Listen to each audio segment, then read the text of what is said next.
প্রতিসর্গ পর্ব 3 খণ্ড 3 অধ্যায় 3 শ্লোক 5 থেকে 8 এবং 26-27। মন্ত্র কি বলছে আর একবার এক ঝলক পড়বো।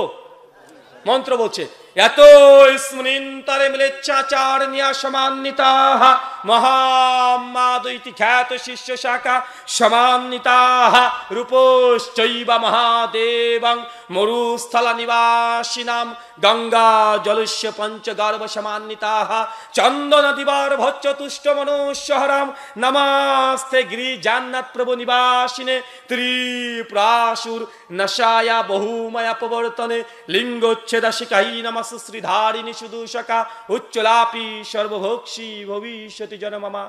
বাংলা মানে এই মন্ত্রের সঙ্গে আমার একটা জীবনের কাহিনী মিলে আছে। আমি যখন প্রথম এই লাইনে এসেছিলাম 2013-তে, তো তখন দাওয়াত দেওয়ার খুব আগ্রহটা বেশি ছিল। তখন স্টেজ প্রোগ্রাম এভাবে করতাম না। তো কি করতাম, আমাদের বাড়ির আশেপাশে প্রচুর অমুসলিম আছে। আমাদের বাড়ি থেকে 2 কিলোমিটার দূরে একটা বড় মন্দির আছে। একদিন জাস্ট দুপুরবেলাতে আমি মন্দিরে চলে গেলাম, আমার টার্গেট ঠাকুর মশাইকে দাওয়াত দেবো একদম মন্দিরে গিয়ে। কারণ আমি দেখেছি নবী এই বড় বড় যারা বোয়াল মাছ তাদেরকে ধরতেন, তো আমার নিয়ে ঠাকুরকে দাওয়াত দেবো। আমি মন্দিরের সামনে চলে গেছি। তখন এত বড় দাড়ি ছিল না, মোটামুটি 1-1.5 ইঞ্চি হবে, আর মাথায় টুপিয়ে ছিল না, জামার প্যান্ট পরে গোড়ালি উপরে পরে আমি আছি। মন্দিরের সামনে গিয়ে হাঁ করে তাকিয়ে আছি, ডাকতেও পারছি না, কিন্তু দাঁড়িয়ে আছি। আর ঠাকুর মশাই দেখছি মন্দিরের ভেতরে বসে বসে তিনি পুজো অর্চনা করছে। তো অনেকক্ষণ যখন দাঁড়িয়ে আছি, ঠাকুর মশাই দূর থেকে এসে কাছে এসে বলছে, বাবা কিছু বলবে? আজ ঠাকুর মশাই আপনার সঙ্গে কিছু কথা ছিল, যদি একটু অভয় দিতেন তাহলে কিছু কথা বলতাম। উনি তখন দেখছেন যে মুখে দাঁড়িয়ে আছে মুসলিম ছেলে, আর মন্দির একদম রাস্তার ধারে বসে যদি মৌলবি আর ঠাকুর যদি গল্প করে, মানুষই বা কি বলে। উনি তখন আমাকে বলছেন যে বাবা দেখো আজকে আমি একটু ব্যস্ত আছি, সামনে দুর্গা উৎসব, তুমি কয়েকদিন পরে এসে তোমার সঙ্গে আলোচনা করবো বা কথা বলবো। আমি বললাম কবে আসবো? ওই যে 2-3 দিন পরে এসো। আচ্ছা ঠিক আছে। ঠিক 3 দিন পর দুপুরবেলায় আবার মসজিদের সামনে গিয়ে সরি মন্দিরের সামনে গিয়ে দাঁড়িয়ে আছি।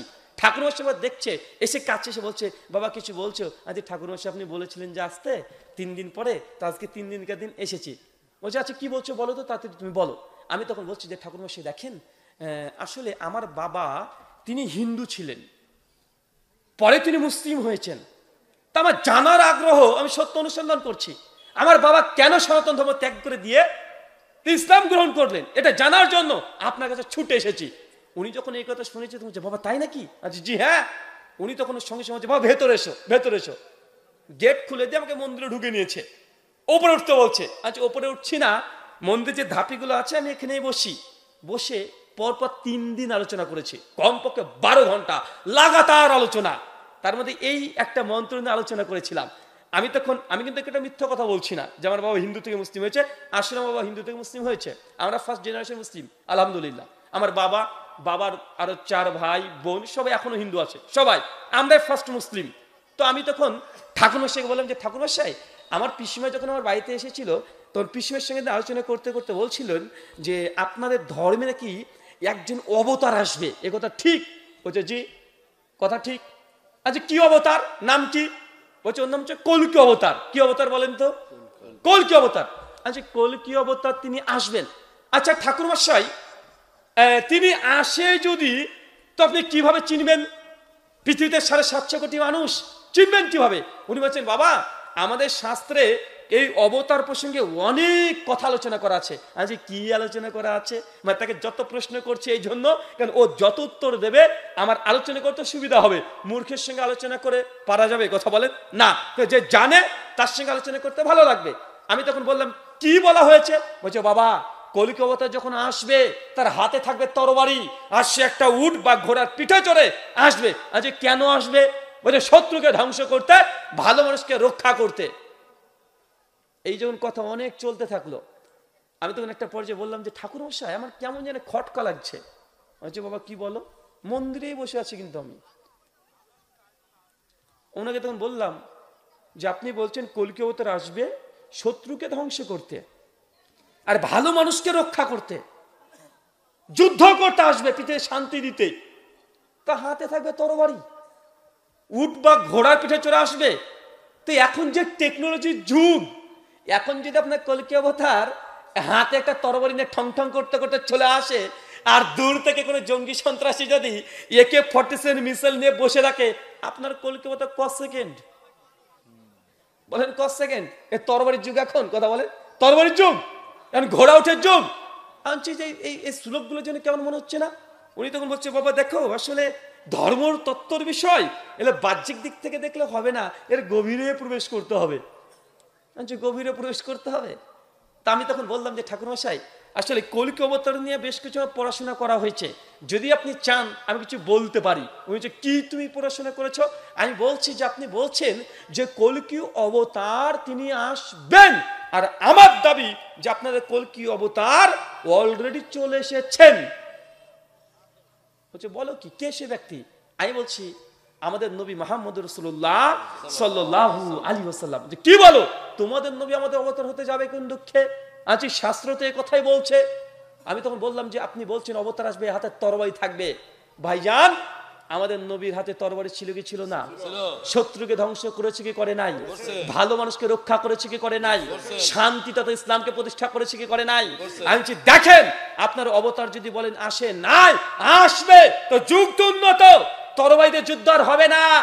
এখন তো মিসাইল টিসাইল অনেকগুলো, রকেট পাংচার, এগুলোর যুগ। যদি এই ভবিষ্যৎবাণীকে পূরণ করতে হয় ১৫০০ বছর পেছনে চলে যেতে হবে, নচেত ভবিষ্যৎবাণী পূরণ করা সম্ভব নয়। হয় আপনাকে মানতে হবে যে ১৫০০ বছর আগেই এই ভবিষ্যৎবাণী পূরণ হয়েছে নবী মুহাম্মদ সাল্লাল্লাহু আলাইহি ওয়াসাল্লামের মাধ্যমে, নচেত বলতে হবে ধর্মগ্রন্থে ভুল আছে। উনি তাই হয় নাকি? শাস্ত্রে কোনো ভুল থাকতে পারে? আচ্ছা, আমি তো ওটাই বলছি, শাস্ত্রে ভুল নেই, আপনার ব্যাখ্যাতে ভুল হচ্ছে।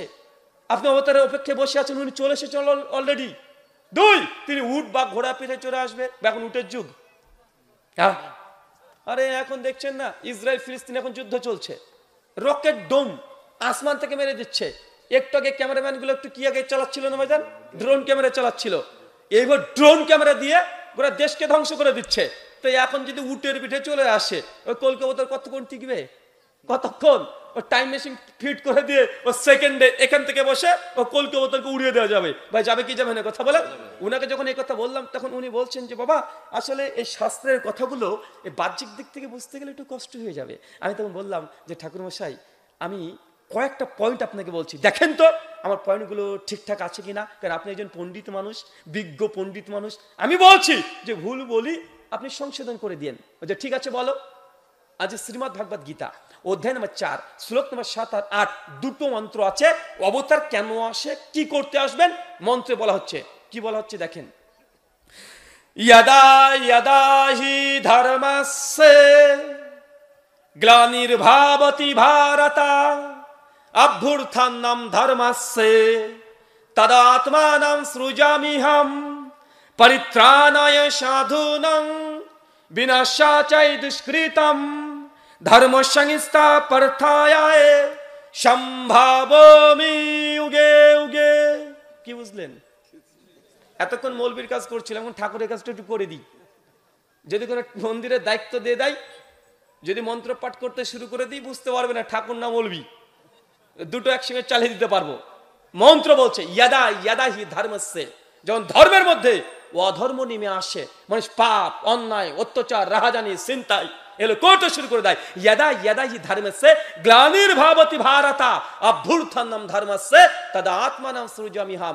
ওই সময় স্বয়ং স্রষ্টা এই দুনিয়াতে একটা অবতার পাঠাই, তদা আত্মানাম, ওই সময় একজন আত্মাকে পাঠায়, মানে মানুষ পাঠায়। কেন? পরিত্রাণায় সাধূনাং, ভালো মানুষকে রক্ষা করতে, সাধুদেরকে রক্ষা করতে, বিনাশায় দুষ্কৃতম, আর খারাপ রাক্ষস হবে মানুষকে, ইবলিশকে ধ্বংস করতে সম্ভাবমি উগে উগে।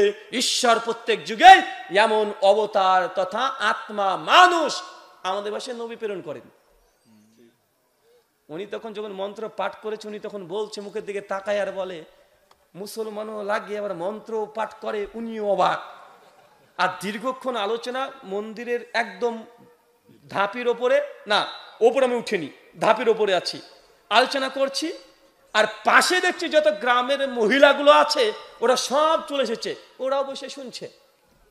আর ওরা বলছে ঠিক ঠিক ঠিক। আমি বলছি, তুমি তো কিছুই বুঝেনি, এমনি ঠিক ঠিক করে, কারণ মেয়ে মানুষ তো, ওই যে ৬ লক্ষ ওয়ার্ড আছে মাথায়। তো অনেক আলোচনার আশেপাশে বলছে যে এ পণ্ডিতজির বাড়ি কোথায়?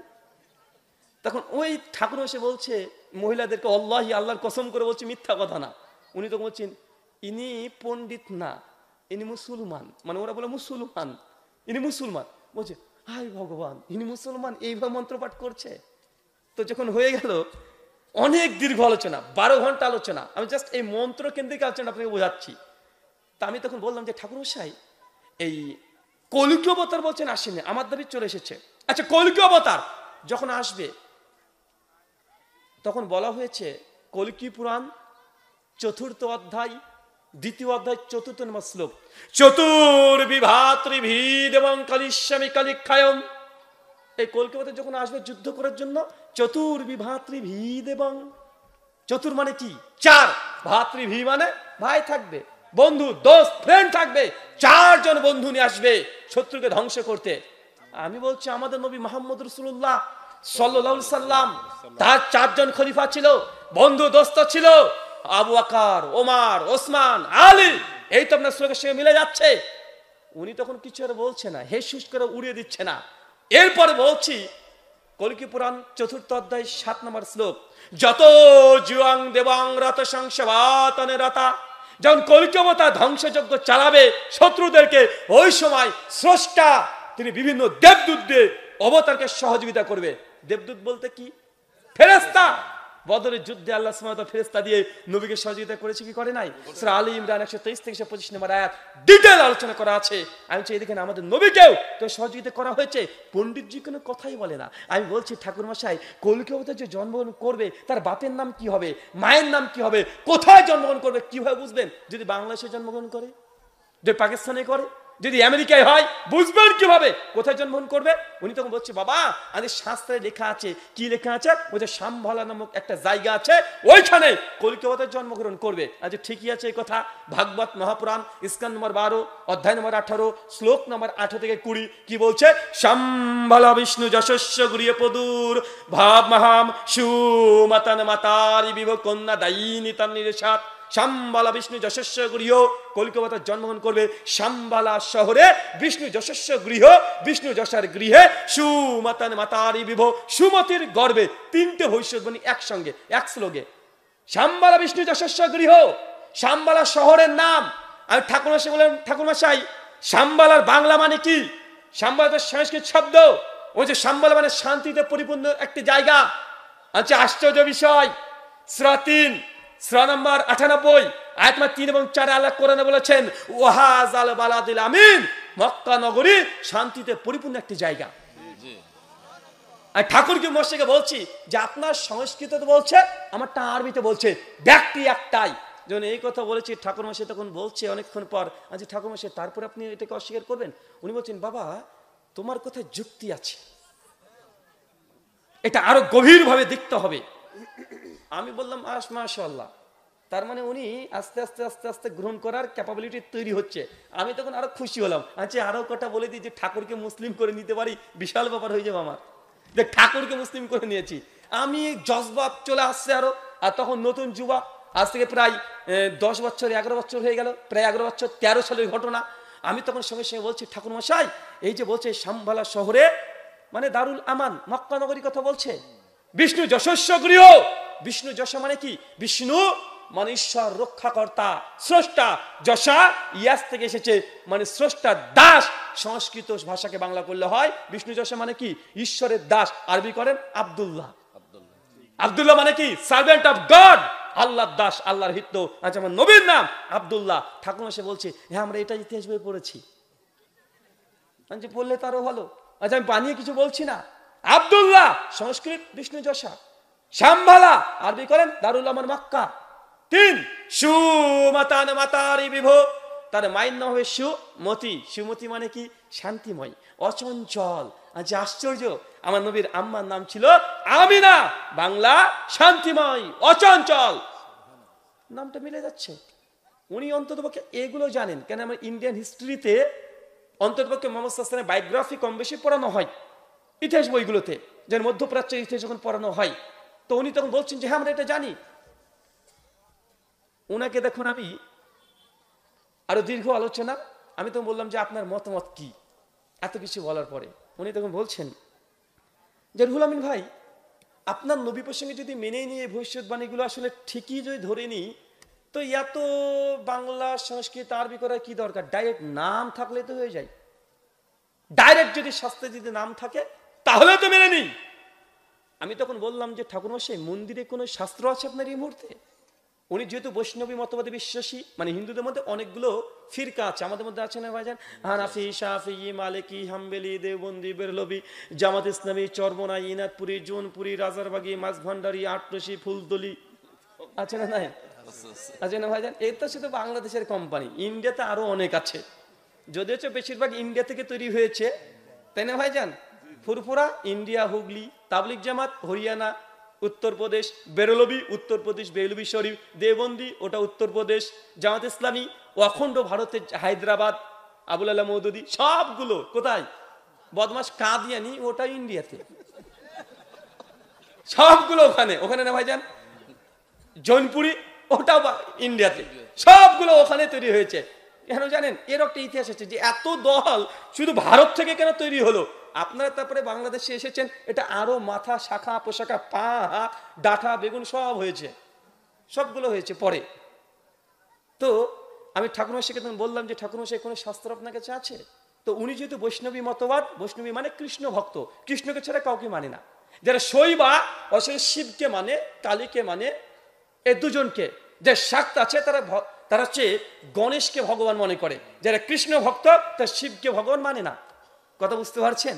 এগুলো তোমাদের ফিরকার মধ্যে, ওগুলো আপনারা বুঝতে পারবেন না, ওটা আলাদা বিষয়। তো উনি যেহেতু কৃষ্ণ ভক্ত, আর বৈষ্ণবীদের কাছে ভাগবত মহাপুরাণ, শ্রীমৎ ভাগবত গীতা, চৈতন্য চরিত্রামৃত, চৈতন্য ভাগবত, এগুলো হচ্ছে মূল শাস্ত্র। তা আমি বললাম কি আছে? উনি বলছে ভাগবত পুরাণ আছে, আজ নিয়ে আসেন ভাগবত পুরাণ।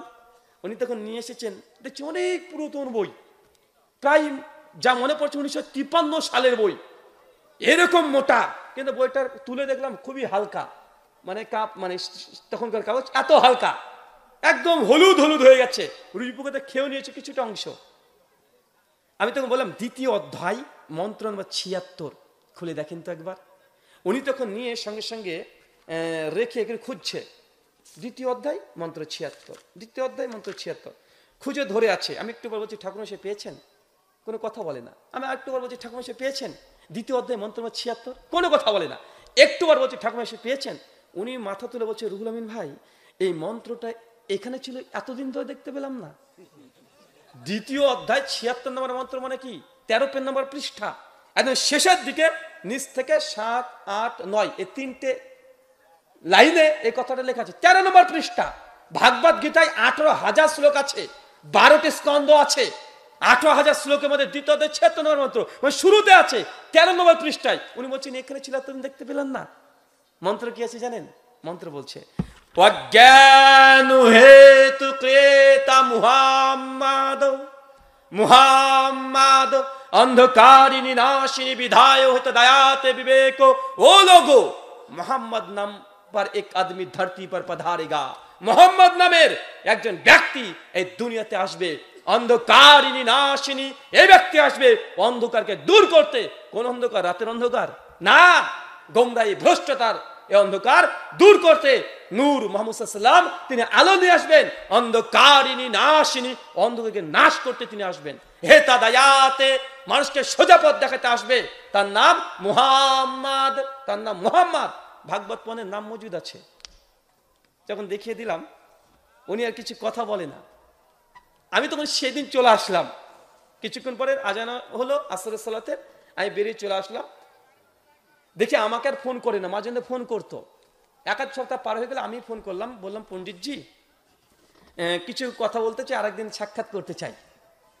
উনি তখন বলছে, রুহুল আমিন ভাই একটা কথা বলে কিছু মনে করবেন না? জি বলেন। উনি বলছে, দেখুন আপনি আমাদের মন্দিরে আর আসিয়েন না। আমি অবাক হয়ে বললাম যে পণ্ডিতজি, আমার কাছে কি আপনি কষ্ট পেয়েছেন? আমার কোনো ভুল হয়েছে? যদি কষ্ট পেয়ে থাকেন আমার কথাই, যদি অনুভূতিতে আঘাত পেয়ে থাকেন, আমি ক্ষমা চাচ্ছি। উনি বলছে, আসলে তা নয়, আসলে তুমি যখন তোমার শাস্ত্রগুলো আমাকে বলো, তোমার কোরআন মোহাম্মদ এগুলো যখন বলো, তখন আমার মনে হয় তোমার ধর্মটা ঠিক, আর আমি যে ধর্মটা পালন করি মনে হয় এটা আমার ভুল ধর্ম পালন করছি। তা আমার মধ্যে তুমি সংশয় কাজ করতে শুরু করে, তাই তুমি বাবা আর মন্দিরে এসো না। আমি তখন মন্দির ঠাকুরমশাই আলহামদুলিল্লাহ, ফাযাক্কির ইন্নামা আনতা মুযাক্কির লাস্তালিম বিমুসাইতির। আল্লাহ বলে দিয়েছেন আমাদের কাজ সত্য প্রচার করা। কুলিল হাক্কু মির রাব্বিকুম ফামান শাআ, বলো হক সত্য এসেছে আল্লাহর পক্ষ থেকে, যার ইচ্ছা গ্রহণ করবে, যার ইচ্ছা বর্জন করে দিবে। আপনি এই সত্য বুঝতে পেরেছেন, আমার যথেষ্ট। জোর করে ইসলাম গ্রহণ করা ইসলামেও জায়েজ নয়। লা ইকরাহা ফিদ্দিন, দিন ইসলাম নিয়ে কোনো জবরদস্তি নেই। সূরা বাকারা 256 নম্বর আয়াত, লাকুম দীনুকুম ওয়ালিয়া দিন। তুমি তোমার কর্মফল পাবে, আমি আমার কর্মফল পাবো। সূরা কাফিরুন আয়াত নম্বর 6 এবং 7। তখন থেকে ফোনটা রেখেছি, আজ পর্যন্ত আর কোনো কথা হয়নি। তবে রাস্তাতে যখন যাই, এখন আর দেখা হয় না, সম্ভবত এখন মন্দিরে আর নেই তিনি, হয়তোবা প্রায় 2 বছর তারপরে মানে মন্দিরে ছিল। তো তারপরে মাঝে মাঝে রাস্তাতে দেখা হলে দূর থেকে, আমি তখন ঠাকুরমশাইকে দেখলাম, ঠাকুরমশাই পণ্ডিতজি কেমন আছেন? উনি দেখো, তুমি তখন বলে জয় শ্রীরাম, জয় শ্রীকৃষ্ণ, অতটুকুই শেষ দূর থেকে। আমি কিন্তু মনে মনে ভাবতাম যে ঠাকুরমশাইকে মন্দিরে গিয়ে এইভাবে দাওয়াত দিলাম, ও বেচারা কিন্তু একদম রেগে গিয়ে আমাকে মন্দির থেকে বের করে দেয়নি, রেগেও যায়নি, গরমও করেনি। কিন্তু হুজুরকে যদি একবার বলেছি, হুজুর মিলাদ পড়া বেদাত, পড়া যাবে না, আমি যদি বেদাত বলে আমার দাঁত হয়তো একটাও থাকবে না। বাসে না না কথা বলেন।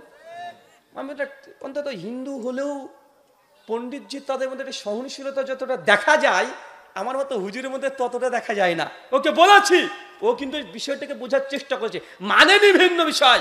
কিন্তু আমাদের হুজুরদের একটু 19-20 হয়ে গেলে এমন গরম হয়ে যায়, মনে দাঁত মুখে একটাও রাখবে না। বেদাত মানে আমার আমলকে বেদাত, তোরই বেদাত, তোর দাঁতকে বেদাত করে দেবো, মানে একটা দাঁত রাখবে না। আল্লাহ সুবহানাহু ওয়া তাআলা তুমি বোঝার তৌফিক দান করো, আমিন। আল্লাহ সুবহানাহু ওয়া তাআলা গোটা বিশ্ব জগতে মুহাম্মদ রাসূলুল্লাহ সাল্লাল্লাহু আলাইহি ওয়াসাল্লামের আনুগত্য অনুসরণ করার তৌফিক দান করে, সকলে বলি আমিন। আমার এই বিষয়ে পরে একটা ডিবেট আছে, 2টা ডিবেট আছে।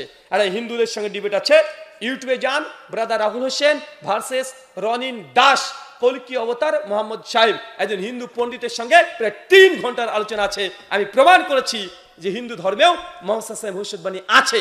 আর একটা আমার ডিবেট আছে কলকাতাতে একটা গির্জায় খ্রিস্টানদের সঙ্গে, pastor Partha Dasgupta versus brother Rahul Hossain, prophet Mohammad সাল্লাল্লাহু আলাইহি ওয়াসাল্লাম প্রফেসি ইন হোলি বাইবেল। এটা লিখলে 3 ঘন্টার ডিবেট পেয়ে যাবেন আমার খ্রিস্টানদের ধর্মগ্রন্থে। খ্রিস্টানদের সঙ্গে প্রমাণ করেছি আমাদের নবীর কথা তাদের শাস্ত্রে আছে, যদি জান্নাত যেতে চাই একজনের আনুগত্য কার? কথা বলেন, কার? মুহাম্মদ রাসূলুল্লাহ সাল্লাল্লাহু আলাইহি ওয়াসাল্লাম। আল্লাহ সুবহানাহু বুঝার তৌফিক দান করো, আমিন। আল্লাহ আমাদের মধ্যে যারা অসুস্থ আছে তুমি তাদেরকে শিফা দান করো, সকলে পড়ি আমিন। আমার লেখা অনেকগুলো বই আছে। এ বইটা হচ্ছে বড়দিনের উপহার। যারা খ্রিস্ট ধর্ম সম্পর্কে জানতে চাচ্ছেন, খ্রিস্টানদের সঙ্গে ডিবেট বিতর্ক আলোচনা করতে চাচ্ছেন, তুলনামূলক ধর্মতত্ত্ব নিয়ে পড়াশোনা করতে চাচ্ছেন, তাদের জন্য উপকারী বই বড়দিনের উপহার। আরো বই আছে, এই যে আহলে হাদিস হানাফি নিয়ে মারামারি সবসময়, একটা বই লেখা আছে আহলে হাদিস হানাফি দ্বন্দ্ব নিরসন। আরো বই আছে ট্রান্সজেন্ডার, বাংলাদেশে চলছে ট্রান্সজেন্ডার নিয়ে, গত বছর আমি বই বের করে ফেলেছিলাম আলহামদুলিল্লাহ। আরো আছে মৃত ব্যক্তির জন্য জীবিতদের করণীয় বর্জনীয়, অনেকগুলো বই আছে। যারা চান গাড়ি থেকে নিতে পারবেন। আল্লাহ সুবহানাহু ওয়া তাআলা আমাদের প্রত্যেককে কথাগুলো শুনে আমল করার তৌফিক দান করো, আমিন। ওয়া মা আলাইনা ইল্লাল বালাগ, সুবহানাকা আল্লাহুম্মা ওয়া বিহামদিক ওয়া আশহাদু আল্লা ইলাহা ইল্লা আনতা আস্তাগফিরুকা ওয়া আতুবু ইলাইক। আসসালামু আলাইকুম ওয়া রাহমাতুল্লাহি ওয়া বারাকাতুহু। মাশাআল্লাহ মাশাআল্লাহ, বারাকাল্লাহ ফিক, শুকরান। কিছু বলবেন তো মনে আপনি প্রধান অতিথি? একটু থেমে যান, একটু কথা বলবেন।